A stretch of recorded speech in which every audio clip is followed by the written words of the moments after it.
법정의 벽시계가 정확히 오전 9시를 가리켰다. 넓은 법정 안의 공기는 그 어느 때보다 긴장감이 감돌았다. 작은 속삭임이 들렸다가 이내 무거운 침묵으로 바뀌었다. 주 출입구 근처에 서 있던 경찰관이 가볍게 신호를 보내자 법정의 무거운 문이 천천히 열렸다. 겨울 아침에 차가운 바람이 살짝 들어왔다. 모든 시선이 문 쪽으로 향했다. 그 큰 문틀 안에는 변호사도 중요한 증인도 아닌 작은 소년이 서 있었다. 민준, 7살 소년이 그곳에 서 있었다. 크고 맑은 눈동자는 빛났지만 두려움은 없었다. 그는 깔끔하게 단추를 채운 흰 셔츠에 베이지색 바지를 입고 있었다. 바지는 발목보다 조금 길어 보였다. 마치 어머니가 이 중요한 날을 위해 가장 단정한 옷을 골라준 것 같았다. 약간 낡았지만 깨끗하게 닦인 작은 구두는 법정 조명 아래서 반짝였다. 법정 밖에서는 그의 어머니 윤지영 씨가 붉어진 눈으로 걱정스럽게 서 있었다. 남편이 체포된 이후로 그녀는 많이 쇠약해졌다.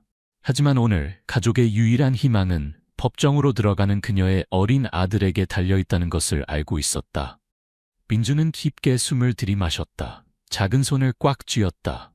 손가락이 약간 떨렸지만 그는 단호하게 앞으로 나아갔다. 그의 발걸음은 단단한 대리석 바닥에 규칙적으로 울려 퍼졌다. 법정 안의 분위기는 이 소년의 등장을 인식하면서 미묘하게 변했다. 한 아이, 특별한 증인. 과연 7살 소년이 이렇게 심각한 재판에서 무엇을 할 수 있을까? 변호사들, 검사들, 판사, 심지어 방청객들까지 모두 궁금한 눈빛으로 그를 바라보았다. 그들은 왜 어린 소년이 이 중요한 재판에 참석했는지, 그리고 이런 압박감 가득한 공간에서 무슨 말을 할지 이해하지 못했다. 하지만 민주는 알고 있었다. 오늘 자신이 평범한 소년이 아니라는 것을, 울거나 두려워할 수 없다는 것을, 강해져야 한다는 것을, 이것이 아버지를 구할 유일한 기회라는 것을. 정도윤 피고석에 서 있는 사람은 민준의 아버지였다. 그는 결코 저지르지 않은 범죄로 기소되어 있었다. 앞쪽 피고석 근처에서 정도윤은 조용히 앉아 있었다. 두 손은 책상 위에서 수갑이 채워져 있었다. 그의 모습은 평소보다 훨씬 초췌해 보였다. 교도소에서의 걱정으로 가득 찬 나날들로 얼굴은 어두워졌다. 하지만 아들이 법정에 들어오는 것을 보자 그의 눈빛이 갑자기 부드러워졌다. 민준아. 그는 자신이 보고 있는 것을 믿지 못하는 듯 작게 속삭였다. 민준은 가볍게 고개를 끄덕였다. 그의 눈빛에는 결연함이 비쳤다. 아무 말도 할 필요가 없었다. 아버지가 이해한다는 것을 알고 있었기 때문이다. 정도윤이 체포된 이후 민준의 가정생활은 완전히 뒤바뀌었다. 더 이상 아버지 무릎에 앉아 이야기를 듣는 저녁 시간도, 아버지가 미소 지으며 학교에 데려다주는 아침 시간도 없었다. 대신 어머니의 눈물, 외로운 밤, 그리고 아버지가 다시는 돌아오지 않을지도 모른다는 두려움만이 남았다. 오늘 그는 그것을 바꾸기 위해 왔다. 판사석의 높은 의자에서 임지원 판사, 나이 지긋한 여성이 눈앞의 소년을 보고 살짝 눈썹을 찌푸렸다. 그녀는 많은 재판과 다양한 모습의 증인들을 보아왔지만 이런 아이는 처음이었다. 소년의 맑은 눈에는 거짓이나 두려움이 없었다. 단 하나, 정의에 대한 절대적 믿음만이 있었다. 임지원 판사는 깊게 숨을 들이마시고 부드럽게 말했다. 내가 민준이니? 소년은 올려다보며 직접 그녀의 눈을 바라보았다. 목소리는 맑았지만 확신에 차 있었다. 네, 판사님. 법정은 침묵에 빠졌다. 아무도 7살 소년이 이렇게 자신감 있게 법정에 설 수 있을 거라고 생각하지 못했다. 판사는 고개를 끄덕이며 증인석으로 오라고 손짓했다. 여기에 설 때는 진실만을 말해야 한다는 것을 알고 있니? 민준은 주저없이 대답했다. 알고 있어요. 진실만 말할게요. 임지원 판사는 살짝 미소 지었지만 그녀의 눈빛은 여전히 깊은 생각에 잠겨 있었다. 이것이 어린 증인이 법정에 선 첫 번째 경우는 아니었지만 이 소년에게서 무언가가 그녀를 무시할 수 없게 만들었다. 다른 쪽에서 검사 박상현은 입꼬리를 살짝 올렸다. 그는 많은 사건을 처리해왔고 그에게 증인석에 선 아이의 모습은 그저 웃음거리에 불과했다. 얼마나 우스꽝스러운가 그는 생각했다. 아이가 법에 대해 무엇을 알겠는가? 그는 일어나 약간 조롱하는 어조로 말했다. 소년, 너는 여기에 무엇을 하러 왔니? 민준은 돌아보았다. 그의 눈빛에는 흔들림이 없었다. 진실을 말하러 왔어요. 진실을요. 진실? 검사는 눈썹을 치켜 올렸다. 너는 진실이 무엇인지 알고 있니? 소녀는 작은 손을 꽉 쥐고 직접 그를 바라보며 또렷하게 한 단어씩 발음했다. 진실은 아버지가 무죄라는 거예요. 그 말은 번개처럼 울려 퍼져 법정을 순간적으로 침묵시켰다. 몇몇 사람들은 속삭이기 시작했고 다른 이들은 생각에 잠겨 서로를 바라보기 시작했다. 검사는 입술을 비틀며 뭔가 반박하려 했지만 민준이 계속 말했다. 많은 사람들이 제 말을 믿지 않을 거라는 걸 알아요. 하지만 오늘 저는 아버지가 아무 잘못도 저지르지 않았다는 것을 증명할 거예요. 법정은 그 어느 때보다 긴장감이 감돌았다. 누구도 7살 소년이 이렇게 강력한 말을 할 수 있을 거라고 믿지 못했다. 임지원 판사는 의자에 기대며 날카롭지만 깊은 생각에 잠긴 눈빛으로 말했다. 조아빈준, 처음부터 끝까지 모든 이야기를 들려주렴. 그리고 우리 모두에게 진실이 무엇인지 알려주렴. 민준은 깊게 숨을 들이마시고 아버지가 체포된 날 자신이 본 것들을 이야기하기 시작했다. 법정의 웅성거림은 민준의 등장으로 점점 커져갔다. 참석자들은 7살 소년의 등장에 대해 이야기하기 시작했다. 이렇게 심각한 재판에서 어린아이가 무엇을 할 수 있을까? 하지만 이것은 단지 평범한 재판이 아니었다. 이것은 민준의 아버지의 운명을 결정짓는 재판이었다. 피고인 정도윤은 재판석 앞에 단전히 앉아 있었다. 손은 책상 위에서 수갑이 채워져 있었고 얼굴에는 슬픔이 깃들어 있었다. 그는 범죄자가 아니었다. 그저 평범한 자동차 정비공이었지만 오늘은 위험한 강도처럼 감금되어 있었다. 의심의 시선이 그에게 쏟아졌고 참석자들의 속삭임이 계속 들려왔다. 그는 정말 강도야. 어떻게 무죄인 사람이 범죄 현장에 있을 수 있겠어? 증인이 직접 봤다는데 더 이상 변명할 게 뭐가 있어? 이런 범죄로 유죄 판결을 받으면 최소 10년은 감옥에 있어야 할 거야. 하지만 가장 아픈 것은 이런 소문이 아니라 아들 민준의 시선이었다. 그의 아들은 결연한 눈빛으로 그를 바라보고 있었다. 두려움도 혼란도 없이 오직 하나, 아버지가 무죄라는 믿음만 있었다. 검사 박상현이 일어나 양복 재킷을 정돈하고 재판석 앞으로 나아갔다. 그는 중년의 남자로 머리카락은 단정하게 빗어 넘겼고 눈빛은 날카롭고 경험이 풍부했다. 그의 경력 동안 그는 수백 건의 사건을 보아왔고 이 사건도 그중 하나에 불과했다. 존경하는 재판부, 그는 시작했다. 분명한 목소리가 넓은 법정에 울려 퍼졌다. 보석상 강도 사건은 저녁 9시 45분에 발생했습니다. 증인의 증언에 따르면 피고인 정도윤이 알람이 울릴 때 보석상에서 뛰쳐나오는 것이 목격되었습니다. 경찰은 5분 후에 현장에 도착했고 사건 인근에서 그를 체포했습니다. 박상현은 잠시 멈추고 법정을 둘러본 후 계속했다. 피고인이 현장에 있었다는 것과 모든 것을 직접 목격한 증인의 증언을 누구도 부정할 수 없습니다. 이 말을 하면서 박상현은 몸을 돌려 증인석에 앉아있는 한 남자를 가리켰다. 증인을 법정으로 불러주십시오.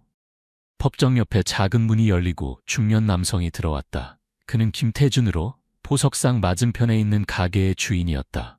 김태준은 꽤 소박해 보였지만 증인석으로 걸어가면서 그의 눈빛은 약간 망설임이 있었다. 그는 목을 가다듬고 두 손을 맞잡았다. 마치 그 사건을 회상하는 것 같았다. 임지원 판사는 부드럽게 물었다. 김태준 씨, 사건이 발생한 날 밤 당신이 본 것을 말해주시겠습니까? 김태준은 고개를 끄덕였다. 그의 시선이 정도윤을 스치고 지나갔다가 이야기를 시작했다. 저는 그날을 아주 선명하게 기억합니다. 제 카페가 보석상 바로 맞은편에 있어서 저는 가게 정리를 하고 있었습니다. 막 불을 끄려던 찰나에 갑자기 보석상에서 요란한 알람 소리가 들렸습니다. 그때 저는 깜짝 놀라 창밖을 내다봤고 한 남자가 보석상에서 뛰쳐나오는 것을 보았습니다. 법정은 침묵에 빠졌다. 모든 사람들이 증인과 그 남자를 주시했다. 그리고 그 남자가 바로 피고인입니까? 판사가 확인을 위해 물었다. 김태준은 침을 삼키고 고개를 끄덕였다. 네, 저는 확신합니다. 그게 정도윤 씨였습니다. 법정에 갑자기 웅성거림이 일어났다. 검사는 희미한 미소를 지으며 판사를 향해 돌아섰다. 존경하는 재판부, 증인의 명확한 증언으로 피고인이 사건 현장에 있었다는 것에 더 이상 의심의 여지가 없습니다. 그의 증언은 경찰 보고서와 완전히 일치합니다. 저는 재판부가 피고인에게 유죄를 선고할 것을 요청합니다. 피고석에 앉아있던 정도윤은 양손을 꽉 쥐었다. 그의 눈빛엔 분노가 가득했다. 그는 자신이 목소리를 내지 않으면 모든 것이 여기서 끝날 것임을 알고 있었다. 존경하는 재판부, 그가 말했다. 그의 목소리는 낮지만 강력했다. 저는 증인이 말한 것을 알고 있지만 제가 강도가 아니라는 것을 확실히 말씀드리고 싶습니다. 임지원 판사는 고개를 끄덕이며 그에게 계속하라는 신호를 보냈다. 그날 저는 보석상에 강도를 치러 들어간 것이 아닙니다. 정도윤이 말했다. 억울함으로 눈이 붉어졌다. 저는 그저 그곳을 지나가고 있었고 알람 소리를 들었을 때 되돌아보았습니다.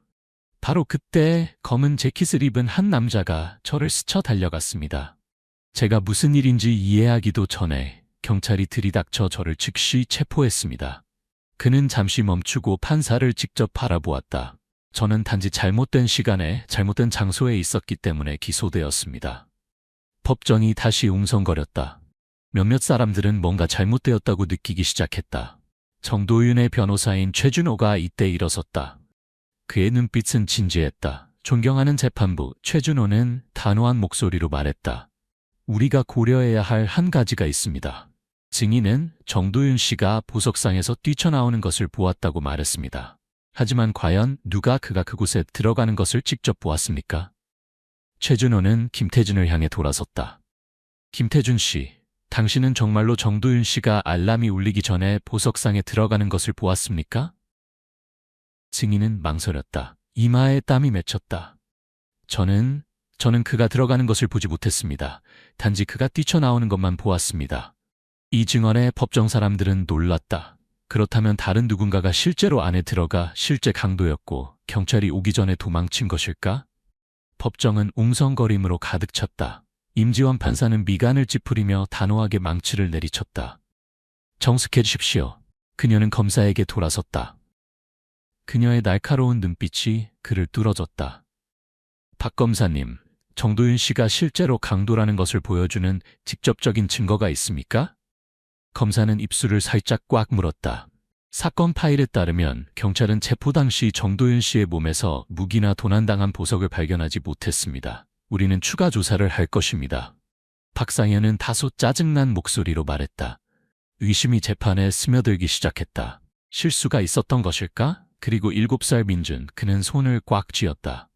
그는 법정의 엄숙하고 긴장된 공간 속에서 진실을 증명해야 한다는 것을 알고 있었다. 법정의 긴장된 침묵 속에서 작지만 울려 퍼지는 목소리가 들렸다. 아버지는 나쁜 사람이 아니에요. 그날 아버지는 보석상 근처에서 넘어진 할머니를 도와주고 계셨어요. 방청객들의 웅성거림이 순간 멈췄다. 모든 시선이 소년 민준, 이 재판에서 증인석에 선 가장 어린 사람에게 향했다. 소년은 흰 셔츠를 입고 작은 두 손을 꽉 쥐고 있었다. 체구는 작았지만 눈빛은 결연함으로 빛났다. 그는 수많은 권력자들 앞에서 두려워하지 않았다. 엄격한 판사조차 두려워하지 않았으며 검사 쪽에서 오는 의심의 눈빛도 두려워하지 않았다. 민준에게는 이 순간 가장 중요한 한 가지만 있었다. 진실을 보호하는 것, 아버지를 보호하는 것. 검사 박상현은 눈썹을 치켜올리며 조롱하는 어조로 말했다. 소년, 너는 아버지가 단지 넘어진 할머니를 도와주었다고 말하는군. 하지만 어떻게 그것을 알 수 있지? 당시 너는 현장에 있었니? 민준은 손을 꽉 쥐었지만 전혀 흔들리지 않았다. 저는 알아요. 왜냐하면 저도 거기 있었거든요. 그의 말에 법정은 충격에 빠졌다. 임지원 판사는 소년을 주의 깊게 바라보았다. 그날 밤 네가 본 모든 것을 자세히 말해주렴. 그녀는 진지하게 말했지만 위협적인 의도는 없었다. 민준은 깊게 숨을 들이마시고 이야기를 시작했다. 그날 밤 아버지는 저를 방과 후 학교에서 데리러 오셨어요. 보석상이 있는 길을 지나갈 때 저는 인도에서 천천히 걸어가는 할머니를 보았어요. 할머니는 아주 마르셨고 하얀 머리카락에 무거운 가방을 들고 계셨어요. 소녀는 잠시 멈추었다. 마치 모든 세부 사항을 기억하려고 노력하는 것 같았다. 갑자기 할머니가 인도에 튀어나온 벽돌에 걸려 넘어지셨어요. 그때는 너무 어두웠고 할머니는 도로 가까이에 넘어지셨어요. 차들이 계속 지나갔고 모두 경적을 울렸지만 아무도 멈춰서 할머니를 도와주지 않았어요. 민준의 맑은 목소리가 법정에 울려 퍼졌다. 한 단어가 명확하게 참석자들의 감정을 건드렸다. 아버지는 저한테 한자리에 가만히 서 있으라고 하시고 할머니를 도우러 달려가셨어요. 할머니는 다리를 다쳐서 바로 일어나지 못하셨어요. 아버지는 할머니가 보석상 옆 계단에 앉을 수 있게 도와주셨어요. 법정의 몇몇 사람들이 속삭이기 시작했다. 이 세부 사항은 사건이 발생한 시간과 완벽하게 일치했다. 민주는 계속했다. 그의 목소리는 흔들리지 않았다. 아버지는 할머니에게 괜찮은지 누구를 불러야 하는지 물어보셨어요. 하지만 할머니는 자녀들의 전화번호를 기억하지 못하셨어요. 할머니는 많이 떨고 계셨어요. 아마도 무서우셨던 것 같아요.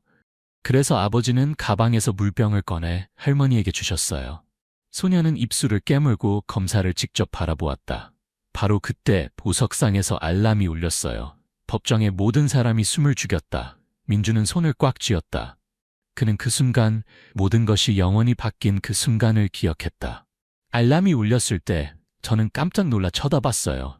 보석상 문이 열리고 한 사람이 안에서 뛰쳐나오는 것을 봤어요. 검사 박상현이 재빨리 끼어들었다. 너는 그 사람을 분명히 보았니? 민주는 미간을 찌푸리며 고개를 저었다. 아주 명확하지는 않았어요. 그 사람은 검은 코트를 입고 모자로 얼굴을 가리고 있었어요. 아주 빨리 달렸어요. 변호사 최준호, 정도윤을 변호하는 사람이 즉시 핵심을 짚었다. 그 사람이 너의 아버지가 아니라는 것을 확신하니? 확실해요. 소녀는 주저없이 즉시 대답했다. 그 사람이 뛰쳐나올 때 아버지는 여전히 할머니 옆에 앉아 계셨어요. 아버지가 보석상 안에 있었다면 어떻게 동시에 할머니와 함께 있을 수 있겠어요? 엄숙한 법정에서 공기가 얼어붙는 듯했다.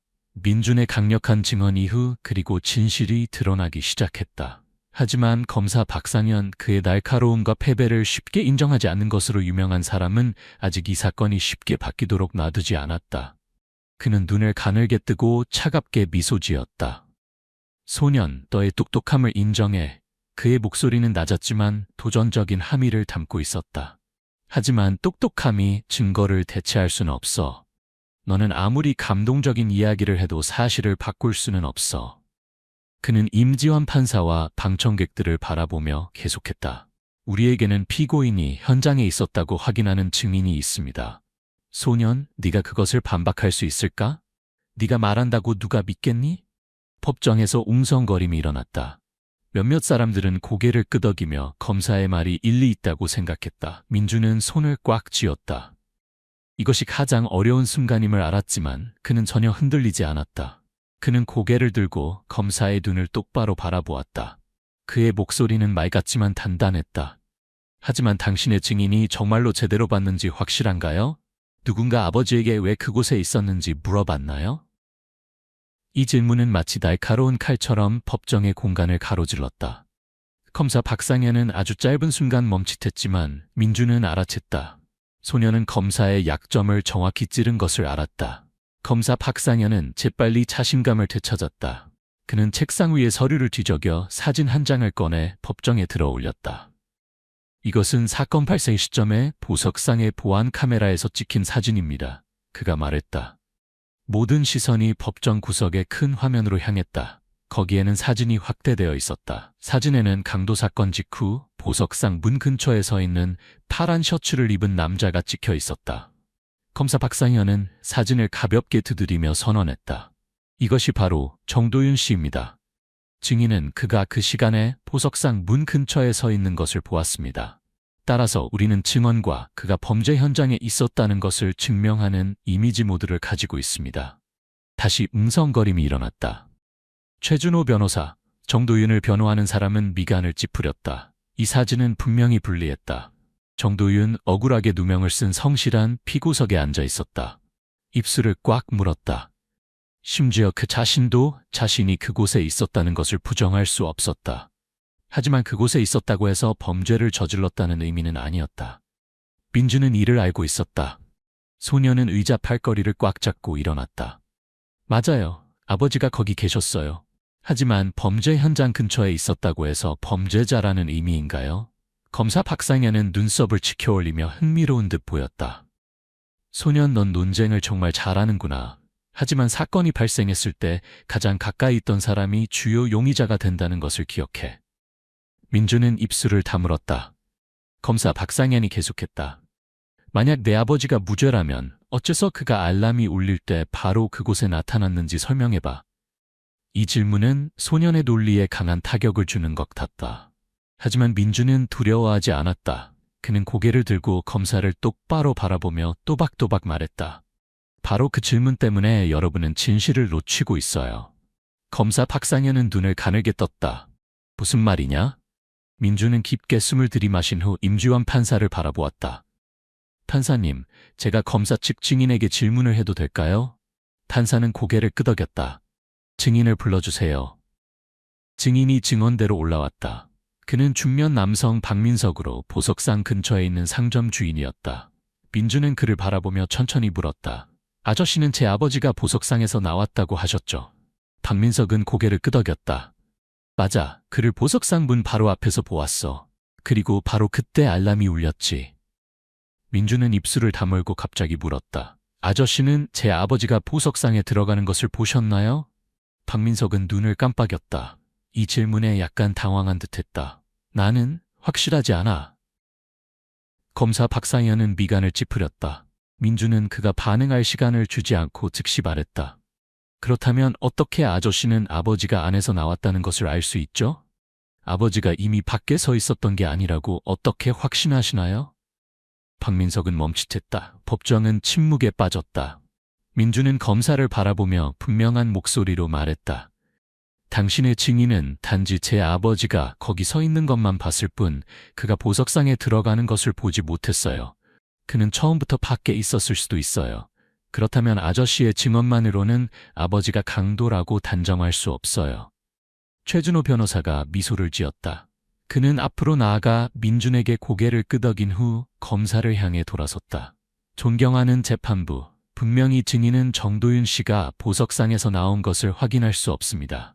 이는 그가 반드시 강도일 필요는 없다는 것을 의미합니다. 검사 박상현은 입술을 다물었다. 그의 얼굴이 점점 긴장되어 갔다. 임지원 판사는 서류를 내려다보며 권위 있는 목소리로 말했다. 재판부는 이 핵심 포인트를 인정합니다. 정도윤 씨가 보석상에 들어가는 것을 직접 본 증인이 없다면 우리는 모든 혐의를 재검토해야 합니다. 법정에서 다시 웅성거림이 일어났다. 민주는 손을 꽉 쥐었다. 아버지를 구하기 위한 첫 번째 단계가 성공했지만 아직 싸움이 끝나지 않았음을 알고 있었다.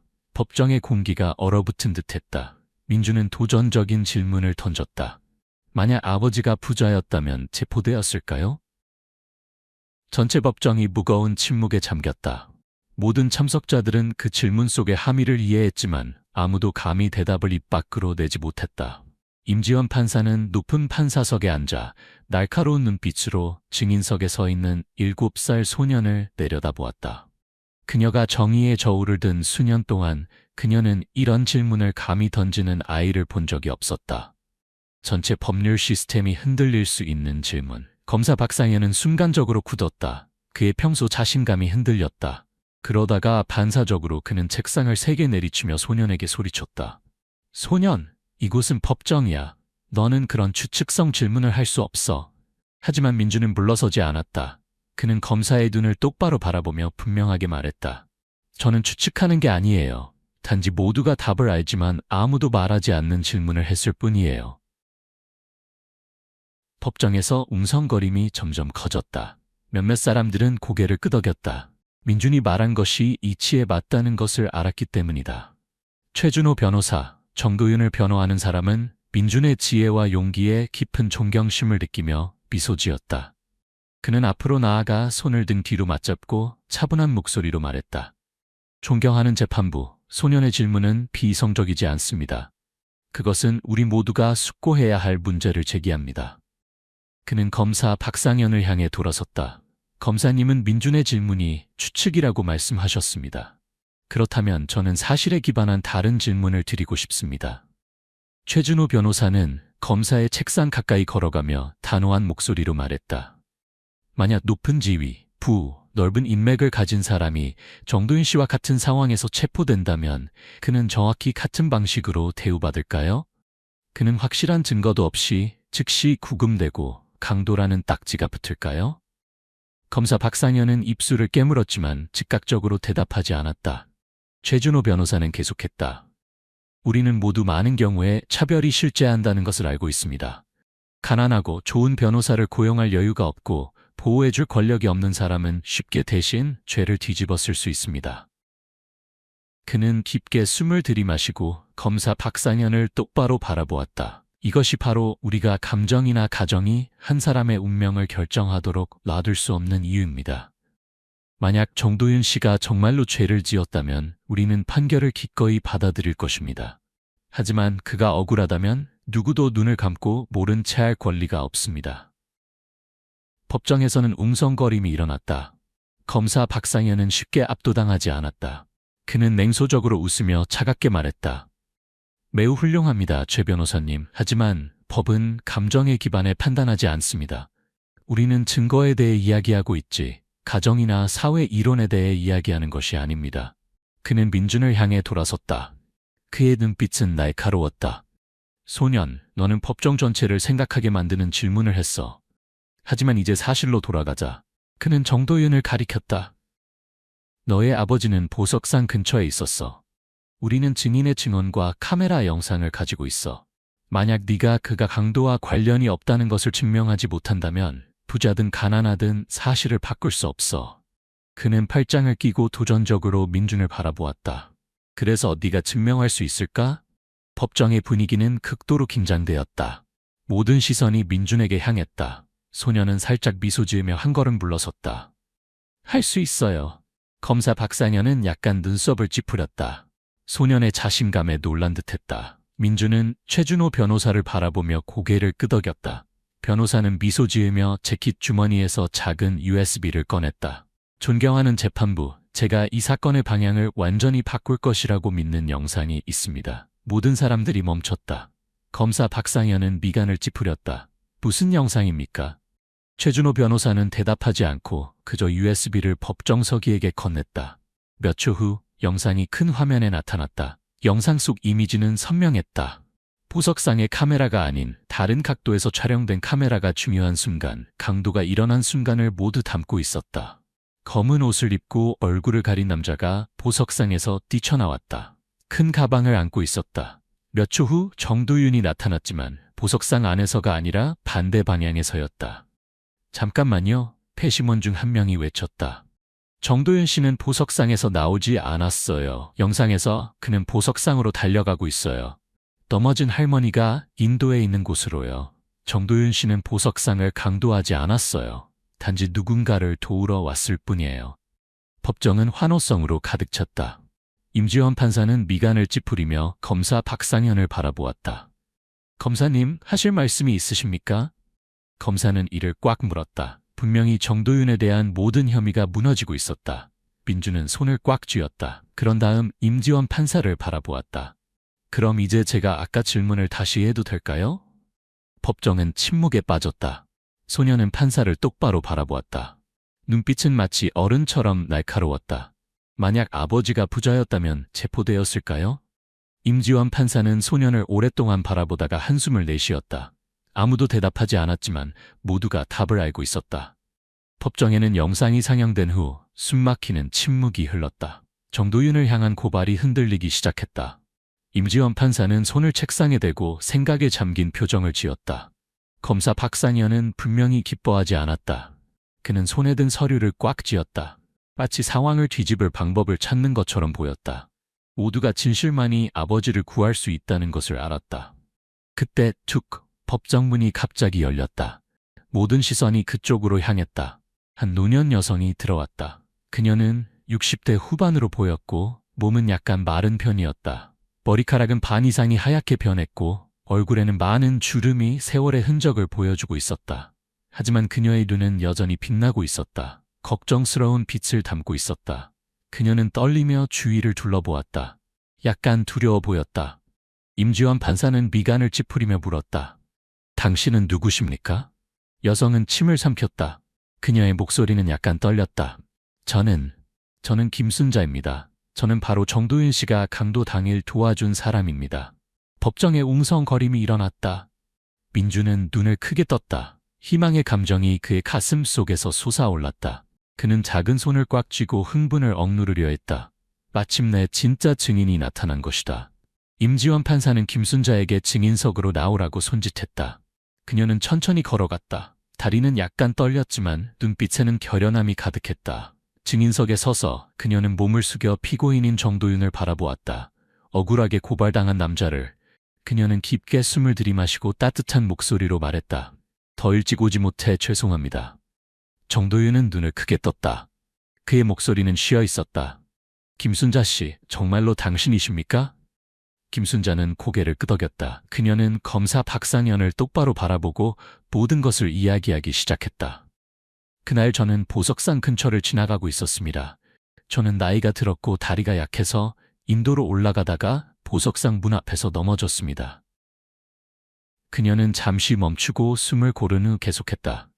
바로 그때 정도윤 씨가 지나가고 있었습니다. 그는 제가 넘어지는 것을 보고 멈춰서 저를 도와주었습니다. 그는 보석상에 들어가지 않았고 강도와도 전혀 관련이 없었습니다. 법정은 숨을 죽였다. 김순자가 계속 말했다. 그녀의 목소리는 확신에 차 있었다. 정도윤 씨가 제게 손을 내밀었을 때 마스크를 쓴 사람이 보석상에서 뛰쳐나왔습니다. 저는 알람 소리를 들었고 사람들이 소리치기 시작했습니다. 그녀는 마른 손을 꽉 쥐었다. 하지만 당시 저는 땅에 넘어져 있었기 때문에 사람들은 정도윤 씨만 보석상 근처에 서 있는 것을 보았습니다. 그들은 저를 보지 못했습니다. 김순자의 증언은 법정을 강타했다. 사람들은 웅성거리기 시작했다. 그래서 정도윤 씨는 정말로 무죄였던 거야? 그는 단지 누군가를 도왔을 뿐인데 누명을 썼다고? 세상에 이 증인이 없었다면 정도윤 씨는 유죄 판결을 받았을 수도 있어. 검사 박상현은 이를 꽉 물었다. 분명히 그는 점점 통제력을 잃어가고 있었다. 임지원 판사는 망치를 내리치며 정숙을 요구했다. 그 후 그녀는 김순자를 바라보며 진지하게 물었다. 김순자 씨, 왜 지금에서야 증언하러 오셨습니까? 만약 사건을 목격하셨다면 왜 처음부터 경찰에게 알리지 않으셨습니까? 김순자는 고개를 숙였다. 그녀의 목소리는 약해졌다. 저는 너무 두려웠습니다. 모든 사람들이 충격을 받았다. 김순자는 계속했다. 그녀의 눈에는 눈물이 맺혔다. 그날 경찰이 오고 그들이 정도윤 씨를 강도로 생각해 체포한 후 저는 말을 하려고 했습니다. 그녀는 떨었다. 하지만 그날 한 낯선 남자가 저를 찾아왔습니다. 그는 제가 정도윤 씨를 위해 증언하면 큰 문제가 생길 거라고 경고했습니다. 법정에서 놀라움의 소리가 들렸다. 최준호 변호사는 눈을 가늘게 떴다. 낯선 남자라고요? 그를 설명해 주실 수 있습니까? 김순자는 고개를 끄덕였다. 그는 검은 옷을 입고 있었고 키가 컸습니다. 턱 아래에 작은 흉터가 있었습니다. 민주는 김순자의 증언이 끝난 후 몸이 굳었다. 법정은 두려운 침묵에 빠졌다. 단지 몇몇 참석자들의 속삭임만이 들렸다. 임지원 판사는 손을 들어 턱을 비볐다. 그녀의 얼굴에는 깊은 생각이 드러났다. 만약 김순자가 말한 것이 사실이라면 이 사건은 완전히 잘못된 방향으로 진행되었을 수 있다. 그녀는 검사 박상현을 똑바로 바라보았다. 그녀의 목소리는 권위 있게 울려 퍼졌다. 검사님, 정도윤 씨가 잘못 식별되었을 가능성이 있습니다. 어떻게 생각하십니까? 이 질문은 마치 날카로운 검처럼 검사를 향해 겨누어졌다. 검사 박상현은 몸이 굳었다. 그는 이런 상황을 예상하지 못했다. 김순자의 증언은 매우 명확했고 설득력이 있었다. 더욱이 흉터가 있는 낯선 남자에 대한 그녀의 묘사는 수사 파일에 있는 한 세부 사항과 일치했다. 다른 증인이 보석상에서 의심스러운 남자가 도망치는 것을 보았다고 진술했지만 당시에는 구체적인 증거가 없어 그 진술이 무시되었다. 이제 진실의 조각들이 서서히 드러나고 있었다. 검사 박상현은 입술을 다물고 침착함을 유지하려 했다. 그는 책상 위에 서류를 넘기며 마치 탈출구를 찾는 것처럼 보였지만 그는 즉각적으로 반박할 수 없었다. 진실이 이미 분명해지기 시작했기 때문이다. 최준호 변호사는 그를 뚫어지게 바라보았다. 살짝 입꼬리를 올리며 말했다. 어떻습니까? 박 검사님? 하실 말씀이 없으신가요? 검사는 주먹을 꽉 쥐었다. 그의 목소리에는 약간의 당황함이 묻어났다. 저는 이 증언을 신중히 검토해야 합니다. 하지만 모두가 이것이 단지 시간을 끌기 위한 방법임을 알고 있었다. 임지원 판사는 고개를 끄덕였다. 그녀의 목소리는 권위로 가득 찼다. 저도 이 증언이 확인이 필요하다는데 동의합니다. 그러나 그녀는 잠시 멈추었다가 계속했다. 김순자 씨의 증언은 이 사건에 대한 새로운 관점을 제공합니다. 이는 정도윤 씨가 정말로 무죄일 수 있음을 보여줍니다. 그녀는 검사 박상현 쪽으로 돌아서며 날카로운 눈빛으로 말했다. 검찰에게 즉시 모든 사건을 재조사할 것을 요구합니다. 여기에는 김순자 씨가 언급한 흉터 있는 낯선 남자의 신원 확인도 포함됩니다. 검사는 입술을 꽉 물었지만 동의하는 것 외에는 다른 선택이 없었다. 법정 방청객들은 웅성거리기 시작했다. 설마 경찰이 잘못된 사람을 체포한 건가? 세상에, 정도윤 씨는 정말로 억울했군. 민준이 없었다면 그는 이미 유죄 판결을 받았을 수도 있어. 민준은 손을 꽉 쥐었다. 그의 눈은 희망으로 빛났다. 그는 진실을 밝혀냈지만 아직 긴장을 풀 수 없다는 것을 알고 있었다. 여전히 중요한 조각이 밝혀지지 않았기 때문이다. 진짜 강도는 누구였을까?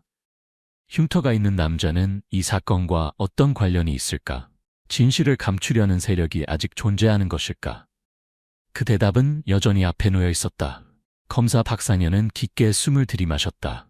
그런 다음 임지원 판사를 똑바로 바라보았다. 그는 이 상황에서 이길 수 없다는 것을 알고 있었다. 법정의 분위기는 숨이 막힐 정도로 긴장되었다. 모든 시선이 임지원 판사에게 향했다. 그녀는 최종 판결을 내리기 위해 모든 증거를 검토한 후 준비하고 있었다. 무고한 사람이 얼마나 오랫동안 억울함을 당했는가. 민주는 작은 손을 꽉 쥐었다. 손톱이 거의 살을 파고들 정도였다.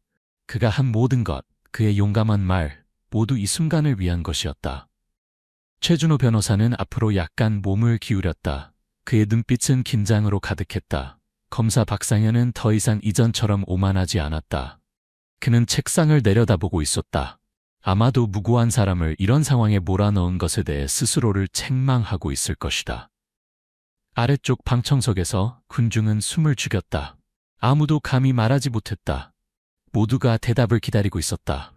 그리고 마침내 모든 증거와 증인의 증언을 검토한 후 배심원단은 결론에 도달했다. 임지원 판사는 정도윤을 똑바로 바라보았다. 그녀의 목소리는 안정되고 권위 있게 울려 퍼졌다. 법정은 정도윤 씨에게 무죄를 선고합니다. 한순간의 침묵이 흘렀고 그 후 법정은 폭발했다. 박수 소리가 천둥처럼 울려 퍼졌다. 모든 사람들이 일어나 환호했다. 세상에, 정도윤 씨가 무죄 판결을 받았어. 마침내 정의가 승리했어. 그는 무죄야. 그는 무죄야. 환호성이 법정 전체에 울려 퍼졌다. 방청석 중앙에서 민주는 눈에 눈물이 고였다. 소녀는 아버지에게 달려갔다. 아버지! 정도윤은 무릎을 꿇고 팔을 벌려 아들을 맞이했다. 부자는 서로를 꼭 껴안았다.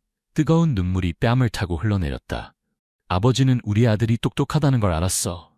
아버지는 네가 아버지를 포기하지 않을 줄 알았어. 민주는 흐느끼면서도 밝게 웃었다. 아버지는 바보예요. 다음에는 누명 쓰지 마세요. 법정 모두가 웃음을 터뜨렸다. 오랜 긴장 끝에 안도의 웃음이었다. 최준호 변호사가 다가와 말했다. 정의는 여전히 살아있습니다. 최 변호사님. 그는 정도윤에게 다가와 그의 어깨에 손을 얹었다. 축하합니다, 정도윤 씨. 진실이 마침내 승리했습니다. 정도윤은 변호사의 손을 꽉 잡았다. 그의 목소리는 감정으로 막혔다. 저는 감사하다는 말 외에는 할 말이 없습니다. 최준호 변호사는 미소를 지었다. 그러나 곧 그는 다시 진지해졌다. 사실 가장 감사해야 할 사람은 당신의 아들입니다. 민준이 없었다면 오늘의 결과는 없었을 겁니다.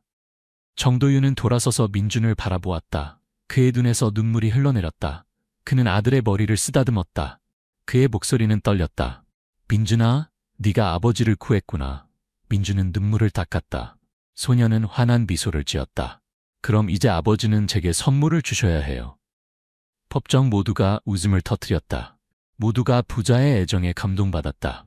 기쁨의 와중에도 한 사람은 축하에 참여하지 않았다. 검사 박상현은 조용히 서류를 정리했다. 그의 얼굴은 약간 무거워 보였다.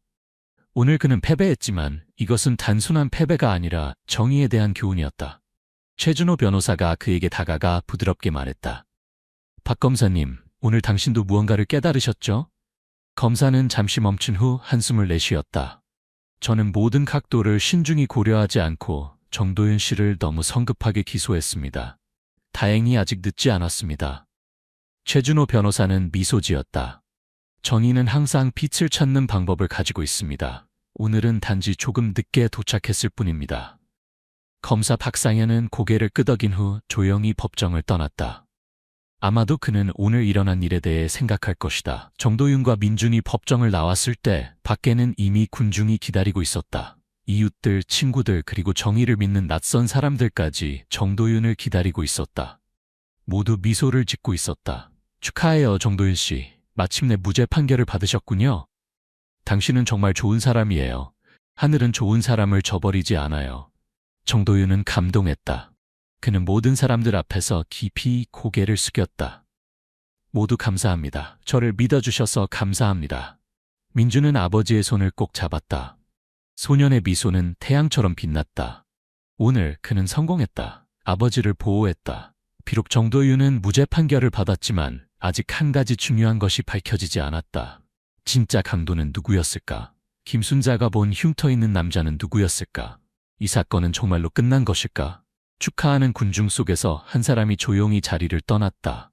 모자로 얼굴을 가린 남자, 그의 뺨에는 긴 흉터가 있었다. 그는 살짝 미소 지으며 사람들 속으로 사라졌다. 이 사건은 아직 진정으로 끝나지 않았다. 정도윤이 무죄 판결을 받은 후에도 억울함은 씻겼지만 그의 삶은 이전과 같지 않았다. 명예는 회복되었지만 과연 누가 한때 누명을 썼던 사람을 고용하려 할까? 지역사회는 그가 무죄임을 알고 있었지만 사건의 여파는 여전히 남아있었다. 그가 전에 협력했던 자동차 정비소 사장들은 그가 일자리를 구하러 갔을 때 피했다. 정도윤 씨, 정말 미안합니다만 아시잖아요. 제 고객들이 아직 걱정하고 있어요. 그들은 신뢰하지 않아요. 저는 당신을 고용할 수 없습니다. 정도윤 씨, 정말 돕고 싶지만 저도 가족이 있어요. 당신을 고용하면 고객들이 떠날까봐 걱정됩니다. 이런 거절은 마치 정도윤의 가슴을 찌르는 칼 같았다. 그들에게 악의가 없다는 것을 알고 있었지만 사회는 아직 그를 완전히 신뢰하지 못했다. 하지만 정도윤은 포기하지 않았다. 그 후 며칠 동안 그는 계속해서 일자리를 찾아다녔지만 모든 문은 그의 앞에서 닫혔다. 단 한 사람만이 그에게 등을 돌리지 않았다. 이남준, 그가 전에 일했던 오래된 정비소의 주인이었다. 정도윤이 지친 표정과 걱정으로 가득 찬 얼굴로 정비소로 돌아왔을 때 이남준은 그저 미소 지으며 그의 어깨를 두드렸다. 왜 제가 당신을 고용하지 않을 거라고 생각하셨나요? 저는 당신이 어떤 사람인지 압니다. 설명이 필요 없어요. 이남준은 잠시 멈췄다가 계속했다. 하지만 저는 당신이 일을 구하는 것보다 더 큰 일을 해야 한다고 생각합니다. 정도윤은 놀랐다. 어떤 의미이신가요? 이남준은 거리 모퉁이 근처를 가리켰다. 거기에는 오랫동안 버려진 오래된 가게가 있었다. 여기는 제가 구입했지만 아직 사용하지 않은 곳입니다. 당신은 자신만의 정비소를 열고 싶지 않나요? 정도윤은 놀랐다. 자신의 가게를 연다고? 그는 그런 생각을 해본 적이 없었다. 하지만 저는 돈이 없습니다. 이남준은 웃었다. 돈은 빌리고 나중에 갚으면 됩니다. 중요한 것은 당신이 시도할 용기가 있느냐 하는 것입니다. 이남준만이 아니었다. 한때 정도윤을 의심했던 사람들도 생각을 바꾸기 시작했다. 어느 날 동네 슈퍼마켓 주인, 전에 정도윤을 비난했던 사람이 새 자동차 정비 도구 한 봉지를 가져왔다. 전에 당신에 대해 잘못 생각했습니다. 이건 작은 선물입니다. 받아주세요. 이웃들도 함께 도왔다. 누군가는 벽돌을, 누군가는 가게 페인트를, 스트랩, 누군가는 여전히 사용할 수 있는 오래된 도구들을 가져왔다. 서서히 새로운 자동차 정비소가 탄생했다. 간단한 간판이 걸렸다. 민준 자동차 정비소라는 이름이었다. 처음에는 손님들이 여전히 경계했지만 조금씩 이해하는 사람들이 돌아오기 시작했다. 한 손님이 들어와 망설이다가 결국 정도윤에게 차를 맡겼다. 수리가 끝난 후 정도윤은 아주 적은 금액만 받았다. 당신의 차는 약간의 문제만 있었습니다. 저는 이 부품만 교체했습니다. 나머지는 여전히 좋은 상태입니다. 새 것으로 교체하는데 돈을 쓸 필요가 없습니다. 손님은 놀랐다. 정말요? 다른 정비소에 갔다면 아마 저에게 전체 부품을 교체하라고 했을 겁니다.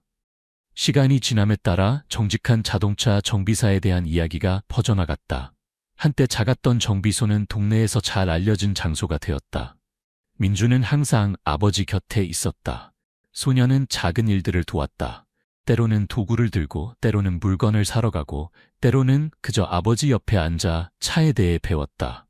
어느 날 한 기자가 찾아와 정도윤과 민준의 이야기를 쓰고 싶어 했다.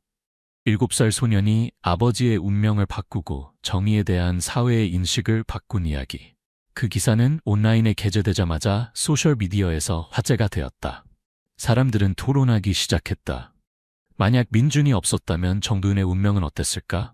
얼마나 많은 무고한 사람들이 그들을 대변할 사람 없이 유죄 판결을 받았을까? 정의는 정말로 공정한가? 민준의 이야기는 단지 그의 아버지를 구한 것뿐만 아니라 사회가 자신을 돌아보게 했다. 1년 후 민준 자동차 정비소는 동네에서 가장 신뢰받는 정비소 중 하나가 되었다. 정도윤은 단지 차를 수리하는 것뿐만 아니라 일자리가 없는 가난한 젊은이들에게 기술을 가르쳤다. 저도 한때 어려웠습니다. 저는 그 느낌을 압니다. 배우고 싶다면 저는 무료로 가르쳐 드리겠습니다. 한때 사회에서 버림받은 사람에서 정도윤은 끈기와 정의의 상징이 되었다.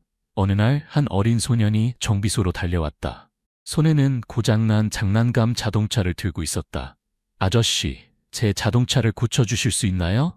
정도윤은 미소 지으며 소년의 손에서 장난감을 받았다. 물론이지. 아저씨는 어떤 자동차든 고칠 수 있어. 민주는 옆에 서서 행복하게 미소 지었다. 마침내 모든 어려움 끝에 아버지는 사회에서 자신의 자리를 다시 찾았다. 그리고 7살 소년은 큰 변화의 일부가 되었다. 시청해주셔서 감사합니다. 이 이야기를 들어주시고 함께해주셔서 감사합니다. 마음에 드셨다면 좋아요를 누르고 공유하고 채널을 구독하여 저희를 지원해주세요. 흥미진진한 다음 이야기에서 다시 만나 뵙겠습니다. 안녕히 계세요. 서울 외곽의 작은 마을 해림동, 아파트 단지와 전통시장이 어우러진 이곳에서 12살 소녀 윤서는 빛나는 존재였습니다. 까만 머리카락과 맑은 눈동자를 가진 윤서는 학교에서도 성적이 우수하고 밝은 미소로 주변 사람들에게 사랑받았습니다. 윤서의 가족은 겉보기엔 완벽했습니다. 아버지 김민석 씨는 유명 건설회사의 엔지니어로 서울의 여러 현대적인 건물 설계에 참여한 인물이었습니다. 어머니 박지영 씨는 큰 농업기업의 관리자로 일하며 지역 농가에 작물 품종을 배포하는 일을 맡고 있었습니다. 윤서는 이런 부모님의 자랑이자 가정의 중심이었습니다. 매일 아침 윤서는 해림중학교로 향하는 길을 즐겁게 걸었습니다. 그 학교는 헌신적인 교사들로 유명했고 윤서는 특히 문학과 생물학에서 두각을 나타냈습니다. 질문을 많이 하고 호기심이 넘치는 그녀를 선생님들은 모두 좋아했습니다. 그러나 완벽해 보이던 이 그림에 균열이 생기기 시작했습니다. 민석 씨의 회사는 큰 다리 건설 프로젝트가 자금 부족으로 중단되면서 어려움을 겪게 되었습니다. 밤늦게까지 이어지는 회의, 긴장된 전화통화가 따뜻한 가족 식사 시간을 대체하기 시작했습니다. 한편 지영 씨도 농업협동조합이 작물 실패로 위기에 처하면서 직장 압박에 시달렸습니다. 두 사람은 점점 멀어졌고 윤서는 그 변화를 분명히 느꼈습니다. 더 이상 부모님이 함께 저녁마다 이야기를 나누는 모습을 볼 수 없었고 윤서의 질문에는 지친 고개 끄덕임이나 나중에 윤서야 라는 미움의 대답만 돌아왔습니다. 윤서는 자신의 집에서 외톨이가 되어가는 느낌이었습니다. 그녀는 부모님을 기쁘게 하기 위해 더 열심히 공부하고 더 착한 아이가 되려고 노력했지만 아무도 알아차리지 못하는 것 같았습니다.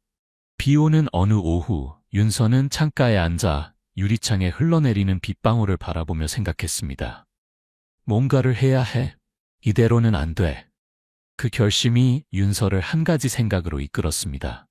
부모님이 그녀에게 시간을 내지 못한다면 그녀는 마음의 빈 공간을 채울 다른 방법을 찾아야 했습니다. 해림중학교는 단순한 학습 공간이 아니라 윤서가 위안을 찾는 곳이었습니다. 헌신적인 교사들 중에서도 젊고 열정적인 이수진 선생님은 윤서가 가장 존경하는 사람이었습니다. 수진 선생님은 생물학을 가르쳤지만 단순히 식물이나 동물에 대해 설명하는 데 그치지 않았습니다. 그녀는 종종 삶에 대한 이야기, 사람들이 어려움을 극복하는 방법에 대해 부드럽고 매력적인 목소리로 이야기했습니다. 윤서는 수진 선생님이 더 큰 꿈을 꾸라고 격려할 때마다 눈을 빛내며 열심히 들었습니다. 윤서의 지능과 학습 욕구를 알아본 수진 선생님은 일주일에 3번 가정 방문 학습을 제안했습니다. 윤서의 부모님은 즉시 동의했습니다. 그들에게 수진 선생님은 훌륭한 교사일 뿐만 아니라 그들이 바쁜 동안 딸의 발전을 도울 수 있는 사람이었습니다. 가정학습이 시작되었고 윤서는 곧 수진 선생님을 친한 언니처럼 생각하게 되었습니다. 노란 불빛으로 가득한 작은 방에서 그들은 단순히 학업에 대해 논의하는 것이 아니라 일상의 이야기를 나누었습니다. 어느 비 오는 저녁, 빗소리가 여전히 창밖에서 들려올 때 윤서는 망설이다가 말했습니다. 선생님, 저 너무 외로워요. 부모님은 요즘 너무 바빠서 이야기할 사람이 없어요. 수진 선생님은 미소 지으며 소녀의 어깨에 손을 얹었습니다. 윤서야, 넌 혼자가 아니야. 선생님이 항상 여기 있어. 필요한 게 있으면 언제든 말해. 그 말은 윤서의 마음을 따뜻하게 했습니다. 그녀는 수진 선생님과 특별한 유대감을 느꼈습니다. 단순한 교사와 학생의 관계가 아닌 깊은 이해의 연결이었습니다. 그때부터 그 수업 시간은 단순한 공부 시간이 아니라 윤서가 하루 종일 기다리는 시간이 되었습니다. 그러나 예상치 못한 일이 발생했습니다. 어느 오후 수진 선생님이 평소처럼 방문했을 때 윤서는 그녀를 방구석으로 끌고 가 속삭였습니다. 선생님, 부모님이 저를 데리고 나갈 시간이 없어요. 저는 그냥 한 번만 어디든 가고 싶어요. 이 느낌을 잊기 위해서라도 저와 함께 가주실래요? 수진 선생님은 잠시 생각하더니 고개를 끄덕였습니다. 물론이지. 내일은 주말이니까 데리고 갈게. 정말 즐거운 하루를 보낼 거야, 윤서야. 윤서는 환하게 웃었고 그녀의 눈은 기쁨으로 빛났습니다. 그녀는 이 여행이 자신의 삶에서 새로운 장을 열게 될 것이라는 사실을 알지 못했습니다. 아름답지만 아무도 예상치 못한 비밀이 숨겨진 장이었습니다. 다음 날 아침 해림동을 덮은 얇은 안개를 통해 첫 햇살이 비치기 시작했을 때 윤서는 이미 준비를 마쳤습니다. 그녀는 깨끗한 흰 셔츠, 작은 운동화를 신고 더할 나위 없이 환한 미소를 지었습니다. 수진 선생님은 정시에 도착했습니다. 오래되었지만 깨끗한 자전거를 타고 있었습니다. 자, 타자. 오늘은 특별한 곳으로 탐험을 떠날 거야. 그들은 구불구불한 시골길을 따라 자전거를 탔습니다. 양옆으로는 끝없이 펼쳐진 푸른 들판이 있었고 시원한 바람이 풀과 꽃의 향기를 실어왔습니다. 윤서는 뒤에 앉아 수진 선생님을 꼭 안고 있었고 마음속의 모든 슬픔이 사라지는 듯한 느낌이 들었습니다. 첫 번째 목적지는 마을 끝에 있는 작은 숲이었습니다. 높은 나무들이 하늘을 가리고 나뭇잎 사이로 빛이 새어들어와 땅 위에 반짝이는 빛의 줄무늬를 만들었습니다. 윤서는 환호성을 질렀습니다. 와, 정말 아름다워요, 선생님. 전 여기 한 번도 와본 적 없어요. 수진 선생님은 미소 지었습니다. 이곳은 내가 조용히 있고 싶을 때 자주 오는 곳이야. 오늘은 내 것이야. 그들은 작은 시냇물 옆 큰 바위에 앉았습니다. 물이 흐르는 소리는 자연의 음악처럼 들렸습니다. 윤서는 수진 선생님에게 자신이 소외감을 느꼈던 날들, 부모님을 기쁘게 하려고 노력했지만 응답받지 못했던 방법에 대해 이야기했습니다. 수진 선생님은 경청했고, 때로는 고개를 끄덕이고, 때로는 윤서가 마음을 편하게 털어놓을 수 있도록 부드러운 질문을 던졌습니다. 그 후 그들은 길가의 작은 음식점으로 갔습니다. 윤서는 바삭한 해물파전을 주문했고 수진 선생님은 향기로운 된장찌개를 선택했습니다. 그들은 마치 교사와 학생 사이의 모든 거리감이 사라진 것처럼 먹고 웃었습니다. 윤서는 말했습니다. 선생님, 오늘 정말 즐거웠어요. 이렇게 빨리 슬픔을 잊을 수 있을 거라고 생각도 못했어요. 수진 선생님은 소녀를 따뜻한 눈길로 바라보았습니다. 윤서야, 넌 행복할 자격이 있어. 인생에는 내 앞에 기다리는 아름다운 것들이 많단다. 그날은 꿈처럼 흘러갔습니다. 늦은 오후에 집으로 돌아왔을 때 윤서는 문 앞에서 수진 선생님을 꼭 안았습니다. 감사해요, 선생님. 오늘을 절대 잊지 않을 거예요.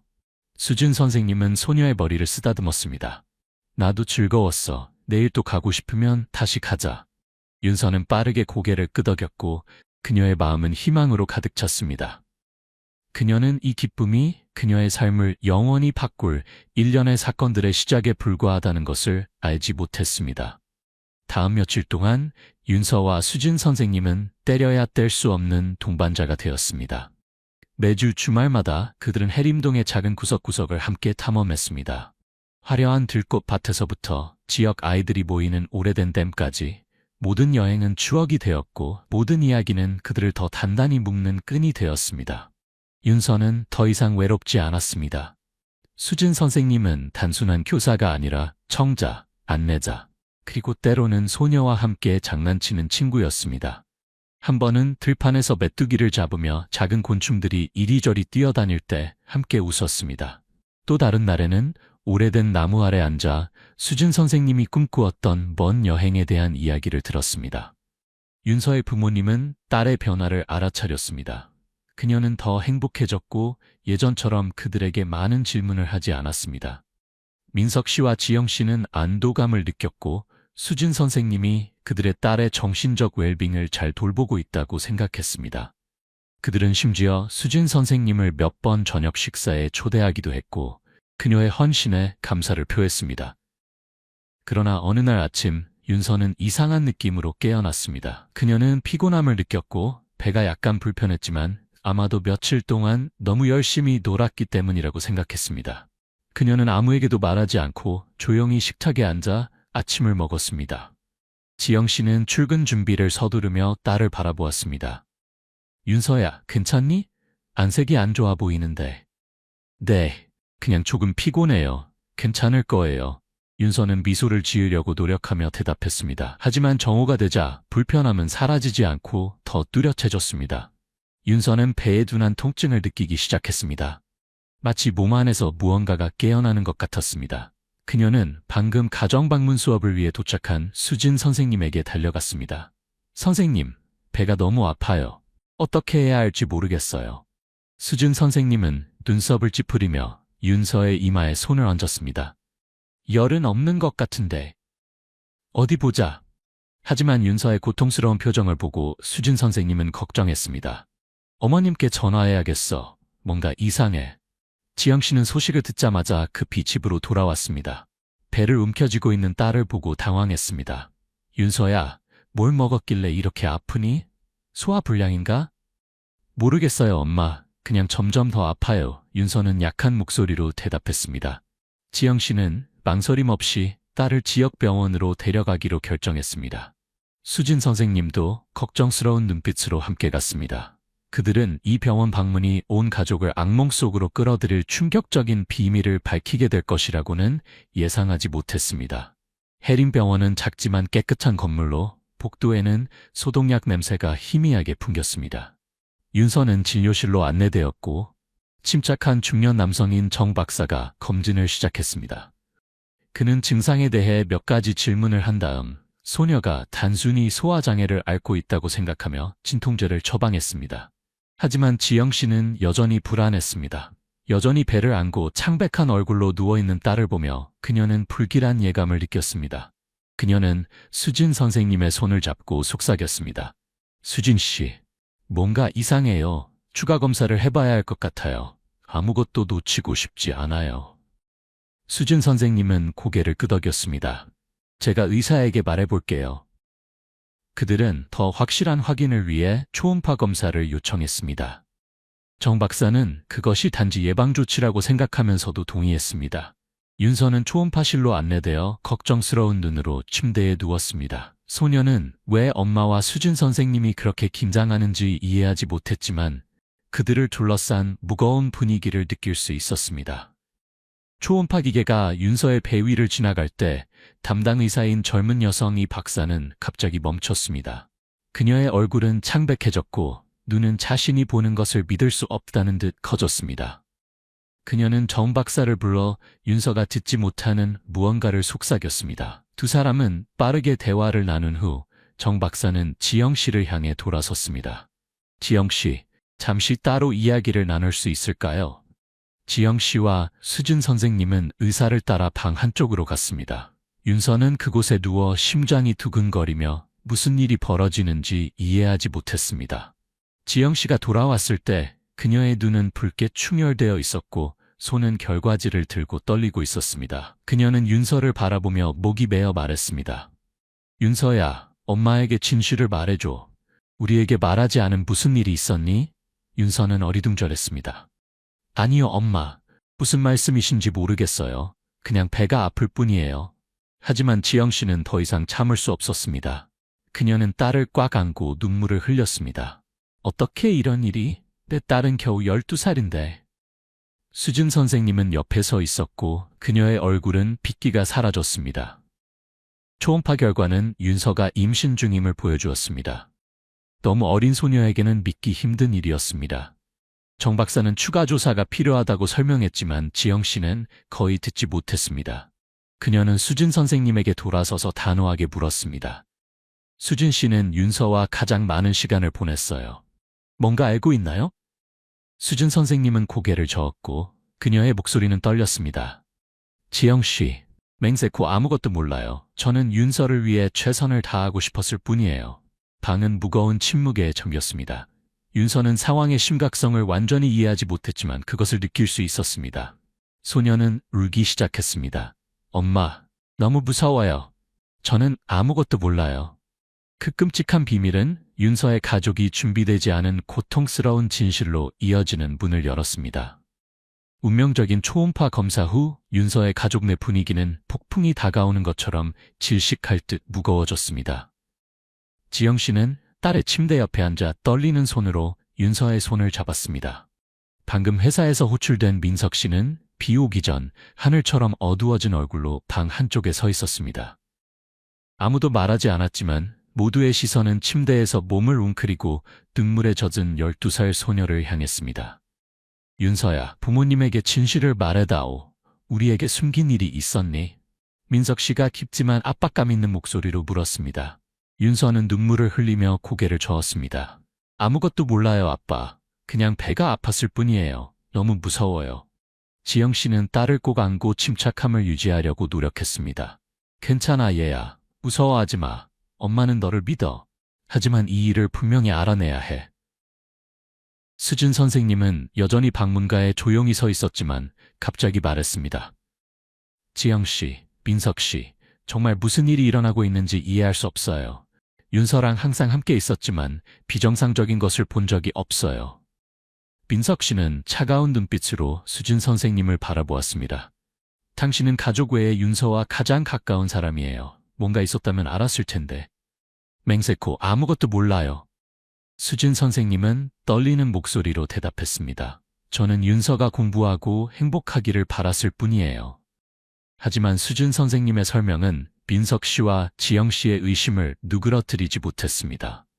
그들은 윤서를 다시 병원으로 데려가 정 박사를 만나 더 많은 정보를 요구하기로 결정했습니다. 진료실에서 정 박사는 한숨을 쉬며 초음파 결과를 책상에 올려놓았습니다. 지금 가족의 심정을 이해합니다. 하지만 결과는 매우 명확합니다. 원인을 확인하기 위해 윤서에게 더 물어봐야 합니다. 윤서는 당황스러웠지만 의사의 질문 하나하나에 대답하려고 노력했습니다. 그녀는 학교에서의 평범한 날들, 수진 선생님과의 과외 수업, 최근의 여행에 대해 이야기했습니다. 하지만 소녀의 이야기에는 특이한 점이 없었습니다. 정 박사는 눈썹을 찌푸리며 윤서의 부모님에게 돌아섰습니다. 소녀가 무슨 일이 일어났는지 인식하지 못할 수 있습니다. 가족이 면밀히 관찰하고 더 많은 단서가 있으면 보고하시기를 제안합니다. 집으로 돌아가는 길에 지영 씨는 윤서를 품에 안고 속삭였습니다. 엄마가 그동안 더 많이 곁에 있어주지 못해서 미안해. 이제부터는 엄마가 늘 내 곁에 있을게. 하지만 그녀의 마음속에선 끊임없이 한 가지 의문이 떠올랐습니다. 누가 이런 일을 저질렀을까? 그리고 왜 윤서는 아무것도 모르는 걸까? 그날 밤 민석 씨와 지영 씨는 몇 달 만에 처음으로 함께 앉았습니다. 일에 관한 논쟁이 아니라 가족의 아픔에 함께 맞서기 위해서였습니다. 민석 씨가 말했습니다. 우리는 각자의 일에 너무 빠져서 아이를 잊고 있었어. 이제 어떻게 해야 하지? 지영 씨는 눈물을 닦으며 말했습니다. 우리는 얼마나 고통스럽더라도 진실을 찾아야 해. 윤서는 우리의 전부야. 그들은 윤서와 가장 가까운 사람들부터 조사하기로 결정했고 수진 선생님이 명단의 첫 번째였습니다. 하지만 그들은 진실이 상상했던 것보다 훨씬 복잡하다는 것을 알지 못했습니다. 이후 며칠 동안 윤서는 회복을 위해 학교에 가지 않고 집에서 쉬었습니다. 소녀는 여전히 순진무구했고 자신의 몸에 일어나는 이상한 변화를 완전히 이해하지 못했습니다. 지영 씨는 딸 곁을 한 발짝도 떠나지 않고 이야기하고 돌봤습니다.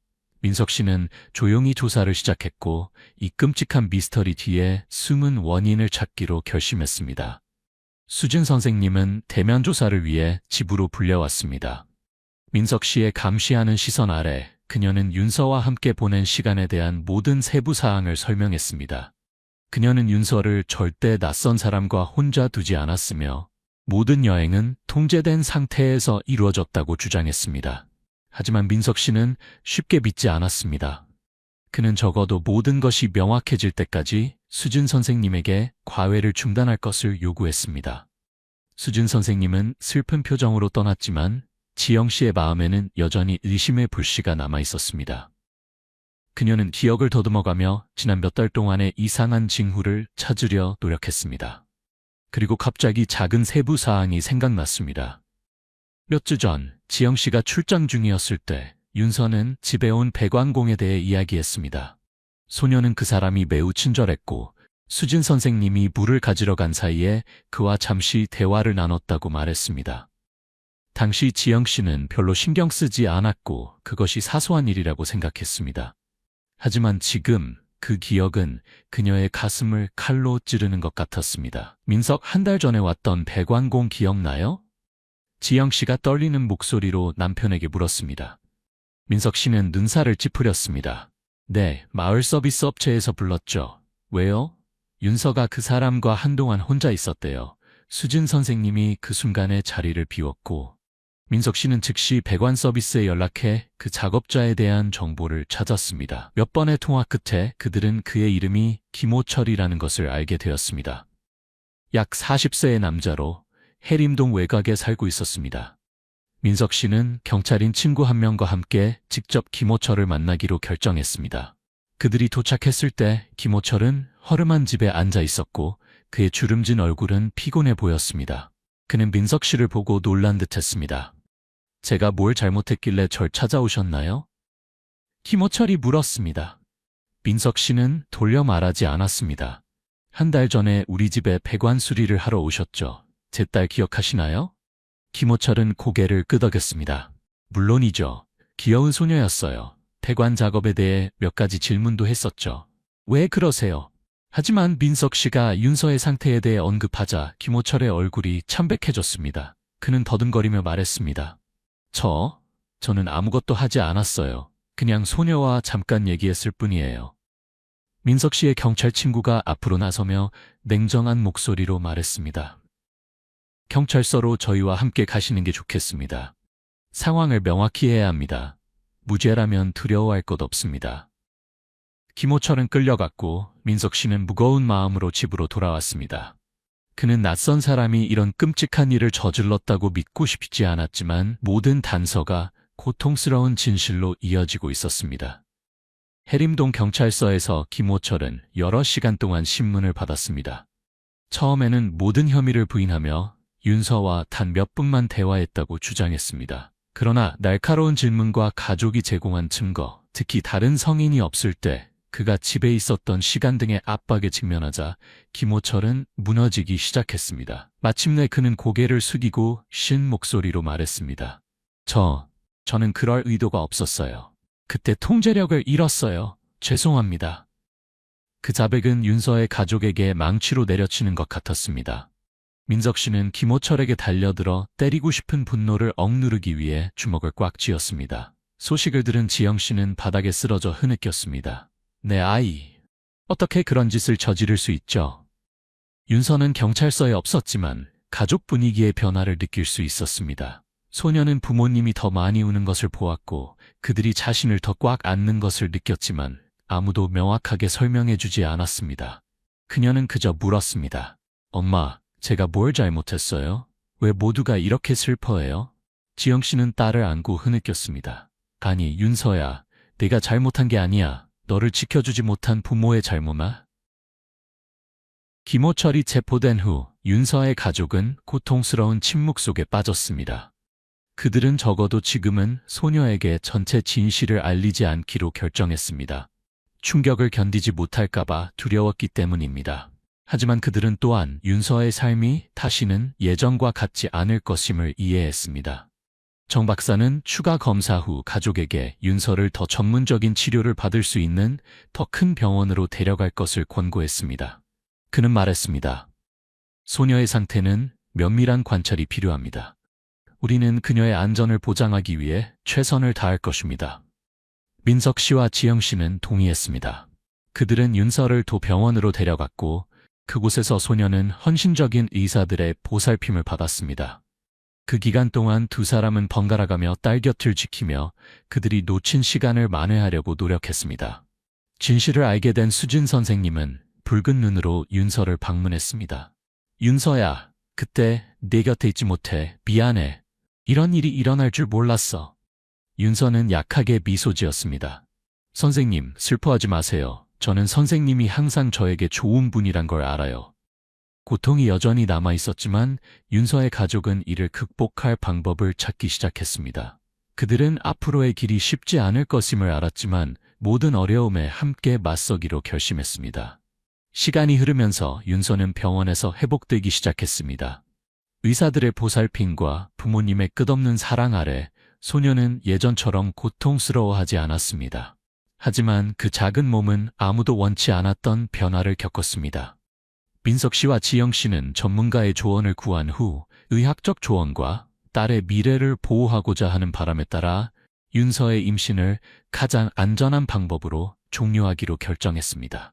이 결정은 쉽지 않았지만 그들은 윤서가 다시 시작할 수 있도록 필요한 일이라는 것을 알았습니다. 수술 후 윤서는 병원 침대에 누워 맑은 눈으로 창문 밖을 바라보았습니다. 햇살이 비치는 곳을 바라보며 소녀는 여전히 일어난 일을 완전히 이해하지 못했지만 부모님이 자신을 대하는 방식의 변화를 느꼈습니다. 그들은 더 이상 예전처럼 바쁘지 않았고 긴 전화통화나 집을 비우는 날이 없었습니다. 대신 민석 씨는 종종 옆에 앉아 이야기를 들려주었고 지영 씨는 그녀가 좋아하는 음식을 가져왔습니다.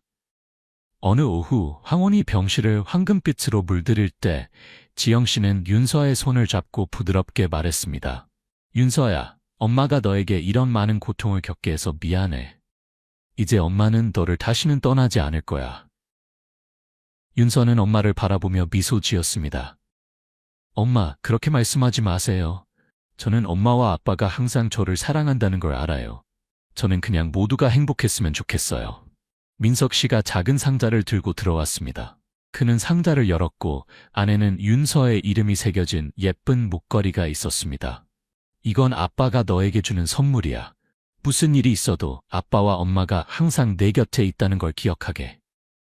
윤서는 부모님을 안았고 눈물이 뺨을 타고 흘러내렸습니다. 하지만 이번에는 행복한 눈물이었습니다. 소녀는 그들이 자신에게 주는 사랑을 느꼈습니다. 예전에는 바쁜 날들에 가려졌던 감정이었습니다. 윤서가 퇴원했을 때 가족은 평화를 찾기 위해 한동안 해림동을 떠나기로 결정했습니다. 그들은 바다 근처의 작은 마을로 이사했습니다. 맑은 공기와 부드러운 파도 소리가 치유의 약물처럼 작용하는 곳이었습니다. 민석 씨는 건설 일을 잠시 미루고 지역 어민들을 위한 배수리에 집중했습니다. 지영 씨는 협동조합에서 완전히 그만두고 해변가에 작은 카페를 열었습니다. 그들의 삶은 느려졌지만 그 어느 때보다 따뜻했습니다. 윤서는 새 마을의 학교로 돌아갔고 곧 친구를 사귀고 어린 시절의 기쁨을 되찾았습니다. 그녀는 더 이상 해림동에서의 아픈 날들을 언급하지 않았지만 마음속으로는 항상 강인함에 대한 교훈을 간직했습니다. 수진 선생님은 오랜 자책 끝에 윤서를 방문했습니다. 두 사람은 예전처럼 해변가에 앉아 이야기를 나눴습니다. 저는 여전히 그 일 때문에 스스로를 탓해요. 수진 선생님이 먼 곳을 바라보며 말했습니다. 이제 더 이상 슬퍼하지 마세요, 선생님. 저는 이제 괜찮아요. 선생님은 여전히 제게 최고의 선생님이세요. 윤서는 대답했고 그녀의 미소는 파도 위의 햇살처럼 빛났습니다. 시간이 흐르면서 아픔은 서서히 희미해졌습니다. 비극을 일으킨 김호철은 법의 엄중한 처벌을 받았고 윤서의 가족에게 약간의 정의를 가져다 주었습니다. 하지만 가장 중요한 것은 그들이 서로를 다시 찾았다는 것이었습니다. 민석 씨와 지영 씨는 더 이상 일이 가족을 압도하도록 두지 않았습니다. 그들은 매일 저녁 윤서와 함께 앉아 그녀의 학교 생활과 새로운 꿈에 대해 이야기했습니다. 어느 아침 가족이 함께 해변을 거닐 때 윤서는 앞으로 달려갔습니다. 그녀의 작은 발이 모래 위에 발자국을 남겼습니다. 그녀는 뒤돌아 부모님에게 손을 흔들었습니다. 아빠, 엄마, 저는 의사가 되고 싶어요. 저처럼 아픈 사람들을 도와주고 싶어요. 민석 씨와 지영 씨는 서로를 바라보며 미소 지었습니다. 그들은 딸이 어둠을 극복하고 빛을 찾았다는 것을 알았습니다. 한때 방황하던 윤서는 이제 희망과 힘을 가진 작은 불꽃이 되었습니다. 윤서의 이야기는 슬픔으로 끝나지 않고 새로운 시작으로 마무리되었습니다. 한때 부서졌던 그녀의 가족은 이제 사랑과 이해로 다시 하나가 되었습니다. 부드러운 아침 햇살 아래 그들은 함께 걸었고 앞으로의 날들, 치유와 행복의 날들을 맞이할 준비가 되어 있었습니다.